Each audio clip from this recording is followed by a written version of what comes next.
What is going on to the MTG Deep Dive? I'm here with the iPhone 17, not the Pro, not the Pro Max. And yes, guys, this is the iPhone 17. If you're just listening along, I have the iPhone 17 in my hand, and some people do mistake it for the iPhone 16. That makes sense because it has a very similar design. In fact, when you look at it, you can't really distinguish the differences. But I do have the iPhone 17 in hand. Now, I just want to quickly mention that my 1 month later review will be on my MTG Productions. Here on MTG Deep Dive, I just want to go more into detail about the device itself and some of the things that don't really make it on my MTG channel. I want to put it on here on the Deep Dive. And you guys can, my intention here is actually to kind of have this as maybe a podcast in a way, or while you're just listening when you're driving or anything like that. So you don't necessarily need to watch it, just enjoy and listen. But I want to start things off with design and build of the iPhone 17, because here's the thing. Very similar design, very similar build, but it feels like a Pro. It truly does. Slightly larger display. I mean, it went from 6.1 to 6.3 inch display. It has more screen real estate because of that, but it also has thinner bezels. It also has that anti-reflective screen coating, which, you know, it's great that it's there. It's not as great as the Samsung Galaxy S25 Ultra. None of the iPhone 17 series anti-reflective screen coating is better than Samsung's S25 Ultra, but the fact that it's still there is really nice. I do appreciate it. But essentially what Apple did is they took the display on the 17 Pro and they were like, well, hey, let's just throw it on the regular iPhone 17. That's what they did. That means there's 120 hertz. We finally get a 120 hertz display here. That's why it feels so Pro. It's just so buttery smooth, and it was about time. It was about time, and it just makes it easier to recommend the iPhone 17 because of having that Pro display. It's one step towards being a Pro without having the Pro in its name. But everything else, like the aluminum frame, which I love, only because like it's really comfortable to hold in the hand, and the fact that Apple made a black iPhone 17, they didn't with the Pros. So maybe they will for the spring as like a new color. We'll see. But for now, this is the only black iPhone you get, at least, you know, not including the Air, but with the 17s, this is it. It also does have ceramic shield 2 coating on the front, so you're gonna get better durable glass. I'm not gonna try it. I mean, there are channels that do that stuff. That's not me. I mean, I use this as essentially a business expense. I have to purchase this and use it. Apple did not send me any of these devices to use. But it feels comfortable to hold in the hand, and it's not like the Pro Max. It's not super large, but it's not super small like the Mini either. So I guess for many, it's going to be the right size. Although a lot of people are shifting towards getting the 17 Pro Max. And the only reason why is, well, you know, it is a Pro and it's the largest size. That's why I want it. Well, up until the 17, there was the 14, 15, 16 Plus. Why didn't you get that? It was essentially a larger device, but not the Pro. Oh, well, you know, it doesn't have an extra camera. It doesn't have, you know, this and that. And I'll tell you, 90% of those people that are saying that are probably not even using the Pro features, so it didn't really matter. But the sales weren't that great with the Plus model. Apple got rid of it, and that's where the iPhone Air comes in place. We'll see how that will perform in the next year. But I'm excited to try that out. I still am. I still have the intention to try it out. And I'm going to be working on getting that here on MTG Deep Dive, as well as my main MTG Productions channel. So stay tuned for that. But everything, you know, with this design and the build quality, it's Apple expected. Really clean and simplistic. This camera control, I turned it off. Like, I don't use it. I wasn't using it last year. Don't use it this year. I don't like it. I love the matte finish. I'm glad that there's a matte finish on here. Like, if you rock this phone without a case, you're really all set to go. My action button is still kind of my mute switch, so I haven't really changed that, but I did turn off the camera control because it does get really annoying. But the fact that there is a super thin display right here, like super thin bezels, I love it. I truly love it. And here's the thing, go to your local Apple store, go to your local carrier store, see it in person. You're really going to like it. And it's come to the point where I think this is a better buy than the Pros. I truly do. But let's get into the software and the performance experience, because we got some good stuff here. We got some good stuff going on. It's iOS 26, and with the iPhone 17, I haven't come across any hiccups or bugs or issues, no lags, no stutters. That's great. And I know it was meant for this. iOS 26 has been running super smooth on my iPhone 17 as well as my iPhone 17 Pro, but I also have iOS 26 on my iPhone 13 mini, my iPhone SE 3rd generation. Those don't perform well at all. They are super slow and sluggish. I really wish my iPhone 13 mini wasn't that slow, but it is, and it's slowly starting to become unbearable. But that was also my iPhone 16 and 16 Pro before I traded them in. Like, iOS 26 was not running great on them. I know some friends and family who have previous iPhones, older models that are running iOS 26, and they regret making the upgrade to iOS 26 because of the battery life. It's been tanking their battery life, so that is a little bit unfortunate. But other than that, iOS 26 has been great. Apple Intelligence, I'm hearing Siri is going to have some integration with Gemini in the coming months, so we'll see how that goes. But I haven't used any Apple Intelligence features because I'm still not sold on devices like needing to get a new phone or needing to be kind of talked about because of a AI feature. You know, if an AI feature comes out on a new phone, most times it does trickle down to its older models. That happens especially with Google. With the iPhone, Apple Intelligence wasn't available on anything older than an iPhone 15 Pro. So I guess it's not, in some cases it is, in some cases it's not available. But for Apple Intelligence, yeah, I already talked about this on my MTG channel too, but I think Apple Intelligence was overhyped and underdeveloped, or that terminology. Like, it was talked about too much. They overpromised. That's what it was. They overpromised and underdelivered. And now they're facing the consequences. So they're trying to use like Gemini integration, things like that. We'll see how it goes, but I'm not happy with Apple Intelligence and the new Siri. Like, they're not great. They truly are not that great. If you really want to use like AI, just get Google Gemini. If you want to use like ChatGPT, which I personally would use over Apple Intelligence, use Grok if you want, but like Apple Intelligence is like the lowest of the low. It is pretty bad. Now the usability, it's super smooth. The scrolling is really fast. You can have like a bunch of apps running in the background and you won't have any problems.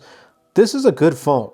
It really is. And even though it has the A19 Pro, or not the A19 Pro, oh my goodness. Even though it doesn't have the A19 Pro chipset, the A19, no Pro, still packs a punch. There's really no difference in wanting to get the Pro, because everything you can do on the regular iPhone 17, you can do on the Pro, and vice versa. Everything you do on the Pro, you can do here on the iPhone 17. So is there really a need to get the 17 Pro because, oh, it has the A19 Pro chipset? Not at all. This is more than enough if you ask me. And I've been using both. I have the 17 Pro, which is actually recording this video using the front-facing camera in landscape. I'm using the new camera, 18 megapixel front-facing camera, and because it has that square lens, I can now record a horizontal video while my phone is facing upright. I like that. I want to make use of it. But from picking this up in the morning to using it throughout the day to going to sleep with it, it's been great. Like, doesn't get warm to the touch, doesn't lag at all or anything like that. Super snappy. Compared to last year, definitely feels faster, but that's also because of the small improvements in the internals, but also the improvement of having a 120 hertz ProMotion display. So I think it's a step up. If you do have the 16, you kind of have to sit like you have, it's your choice at that point. Would I recommend? No, unless you find a really good deal, then yes, I would. But other than that, no, it's just a year old. Like, you're still getting a great build. The main things you're missing out are the 120 hertz ProMotion display, just like the overall display quality itself. That's like the main thing you're missing with the iPhone 17 if you have the 16. If you have something like a 15 or older, I'd say, hey, this right here, pick it up. Because you're missing out on a lot of great stuff here with the iPhone 17. The cameras, they are pro. Yeah, they are pro, even though it doesn't have the third telephoto camera lens. It still is pro. It's got a 48 megapixel main and a 48 megapixel ultra wide. That's great. Like, you really can't go wrong with this. The fact that the second lens is an ultra wide, perfect. The results are great. And the reason why I also have an iPhone 17 is because I like to use my iPhone 17 Pro to record content like this, but I also want to have a secondary phone to also record some extra like content, or for example, if I'm recording videos for my MTG, like different angles or things like that. And this really does help. Sometimes I just want to use this iPhone specifically for content consumption and content recording because it does take up storage on my main iPhone, which I also use for the business and other things. So it's like, I want to use this just for content, but I'm switching back and forth, testing them and using them as my daily business phone. But the camera results are great. Real world photography, if you want to get into content especially, this is going to be that phone. Whether it's like daylight, low light, the results are great. And that's for both photos and videos in my use. The ultra wide is great. Again, you get that 18 megapixel front facing camera that you get on the Pros. So you can use dual capture, and in fact, I'll kind of show you what dual capture does. So there it is. Let's kind of go to, so here essentially is the front facing camera. And what I'm going to do is I'm going to click here. So now like I can take a photo in landscape, but holding my phone vertically. And then I can also go to video right there. And then there's dual capture. Dual capture is great because you get to use both the front facing camera and the rear facing camera. So the thing with that is like, if you are doing like a product review, a TikTok or a YouTube short, or you just want to send a video to your friends and family showcasing something while showing your reaction, that's a great option. Dual capture, I think, is a great tool to use for content, especially if you're just getting into that content space. iPhone 17 is packing a punch. Absolutely love it. And then you get obviously great video recording in general. So if you want to use it for like B-roll footage, if you want to make long form YouTube videos like this one, it's more than capable. Like I truly do think this does a great job in every single category. Even though it keeps the same design, like it still has that dynamic island, it still has the same back, so the dual camera setup, the same overall general design. Like it doesn't have a camera plateau like the iPhone 17 Pro. It still feels pro. I don't know why they didn't call this like Pro or Plus, or what's another word for Pro? I wouldn't say Ultra. Or why don't you just need the Pros the Ultra and this the Pro? Because this truly does feel like a Pro. I don't think they would, but I don't know. That's how I see it. I think that's what a lot of other people see. I think the iPhone 17 was kind of went on under the radar. And if you put all of the latest iPhones, the 17 Pro Max, the 17 Pro, 17, and iPhone Air side by side, I think this is the best buy. This is the best of the four to release this year, like overall value, because you're just getting a great phone, great package overall. It does 90% of what the Pro has to offer. If you want to spend the extra $200-300 and go Pro, you're more than welcome to. You can do that, but I think this will take care of everyone's needs. And that's not just the camera, but the battery life too, the charging speeds, not so much, but the battery life is actually really, really good. It's not Pro, but it's getting there. Like it's almost Pro. So it's all day, 6+ hours of screen on time. I'll tell you that. The standby time is also great. I've lost maybe at max like 2% overnight. That is saying a lot for that. It is. The charging speed's not the greatest, but if it's going to last me all day without needing to charge it, I'm completely okay. In fact, I'm going to go to my battery health right now, and I still got 100% with this. Now, I did pick this up a couple weeks after its release, so I've had it for more than a month now. Not nearly 2 months, but like a little bit in between. And I don't know what Apple does, like with the efficiency of the A19 chipset. I don't even know, like, I think there's a slightly larger, ever so slightly physically larger battery capacity, but for the most part, it's essentially the same. But with the efficiency of the A19 chipset and everything like that, this does a great job. I mean, do you need to go Pro or Pro Max at this point? No. And I know I talk about charging speeds all the time, and I say 25 watts is slow, 30 watts is slow, 40 watts is slow. We need 80 watts of charging. Yeah, but there's consequences of having fast charging over time. And let's just get to the truth. Like, I talk about it all the time in my MTG videos. But we all know that wherever we go, we're going to have a charger with us, right? I'm at home, for example. I'm recording this in my studio, at my desk, right behind me. There's a wireless charger. Right over back there in my like little recording desk, there's a charger. Downstairs in the living room, there's a charger. My bedroom, there's a charger. Like, it's already 4 chargers I have in the house, wireless, MagSafe, that I can use. Then I have a charger in my Tesla, and I have a wireless, but I also use wired because wired does end up being faster. So that's what, 6. Like the workplace, if you go to work, that's another charger you can have. Like wherever you go, there's always going to be a charger. If you out on the go, you're probably carrying a portable charger, like a MagSafe charger. There are so many instances, like it's so much easier to just have a charger around rather than, you know, looking for one or wanting to have faster charging. Most times we have a charger around us. So sometimes I think about, I'm like, wait, why am I even like complaining to myself that it doesn't have faster charging? Like, we don't even need to worry about charging because it's everywhere. It is. Like, yeah, there are certain scenarios or examples that you can think of where you're just not around the charger. But let's be honest. How often are we sitting next to a charger? All the time, essentially.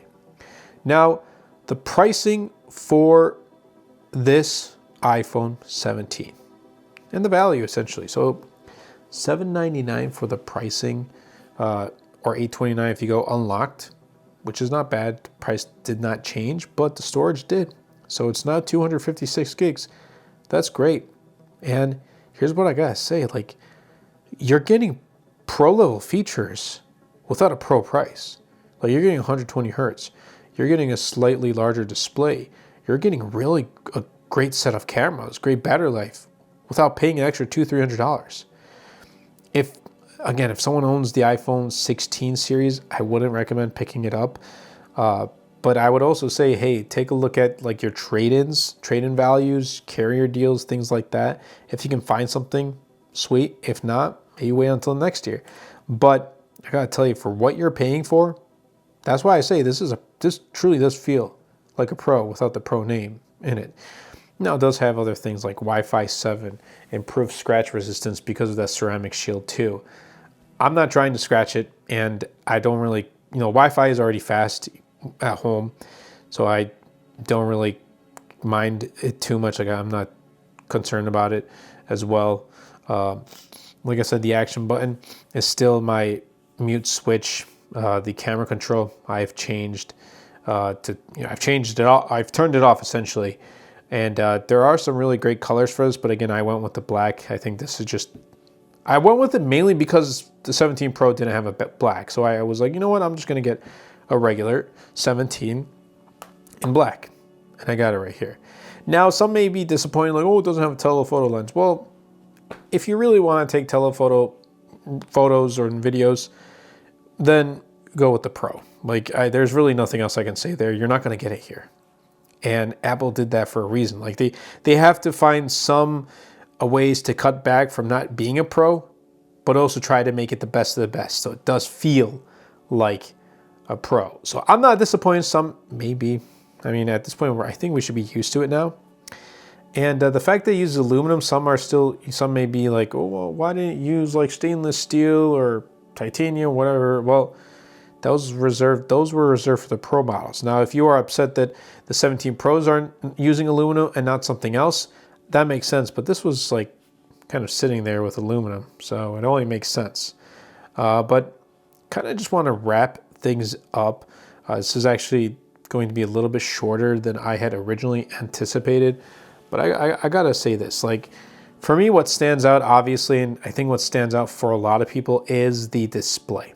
It is absolutely phenomenal. It's super, super impressive. And I gotta tell you, which I can't show you on screen, but if I have the 17 Pro and the 17 side by side, I'm recommending the 17 first. Why? It just offers more for its value. I can't justify the extra $200-$300 for a Pro. Do I use a Pro? Yes, I do. But I can't justify it to the point where I can recommend the Pro over the regular 17. Well, then the question is, why do I use the 17 Pro? Well, here's the thing. It gets slightly better battery life. I didn't say this gets better battery life than the Pro. The Pro gets better battery life. It does. But since I am using the iPhone 17 Pro for making content, I end up using the telephoto lens a lot more than I had originally anticipated, so it only does make sense. But yeah, if you are out in the market looking for the iPhone 17, it's great. Pick it up. If you have an iPhone 16, don't. If you have 15 or older, yes. If you are looking to switch to iPhone, this is going to be the one I would recommend. So there you have it. I hope you guys did enjoy it. Also, by the way, let me know in the comments down below what you guys want to see. What other products you guys want to see, like a little deep dive and just rant on and go a little off script is essentially what I want to do. And if you want to see more different types of tech takes, let me know. I kind of just want to have this more conversational where I'm talking about a product I want. I also do want to, maybe not on this channel, but for other channels, just kind of discuss about different topics as well, whether that be discussing about YouTube in general, how to start a YouTube channel, specifically if you want to start with your smartphone. Like, I started my YouTube channel, I started MTG Productions with my LG G3, and I changed names many times. I used to be called MTG Tech. I used to be called a couple other names, Mobile Tech Vista, like all these weird different names. And I just came to the conclusion of MTG Productions. Is there a certain point where I change it to my name? No, I don't think so, because it's also my business. Like, it officially is my business, MTG Productions LLC. So I don't think I would change it just to my name. But I want to also add my name to just so, like, hey, this is my personal brand too. This is me sharing my love for tech, essentially, and how maybe I can go into history or just kind of talk about how I got into tech, and maybe share that story with you guys. I don't know, maybe share that on MTG. Let me know in the comments down below. We're working on kind of growing this channel. It's slow and steady, nothing too crazy. If you find this channel through MTG Productions, sweet. If you find it without it, also sweet. But again, let me know. Do you have the iPhone 17 Pro? I'd love to hear other people's thoughts in the comments down below. Definitely be sure to subscribe. This channel, I'm trying to produce as much as I can, but again, with my main channel going on and other social media platforms, I try to find the best time to record these videos and just share. My goal is once a week, but I feel like that's going to be pushed to at the latest once a month is what my goal is, like at the latest. But if I can try to do this once a week, it may get pushed to once a month, given I have MTG Productions through YouTube and other platforms, but I also have Tesla Volt that I want to keep pushing. I have my Turkish MTG channel. I have my Dose of Pokemon. Yes, I am very invested into the YouTube space, into the content space. That's why I kind of want to talk about more sharing my experience and how to grow on YouTube. long term. So let me know your thoughts in the comments down below. But I hope you guys did enjoy, and I'll catch you all in the next video, podcast, if you're listening while you're driving to work. Enjoy your time at work. If you're coming back from work and going home, enjoy your time at home. And I'll see you all in the next video or next podcast, whatever you want to say. Take care.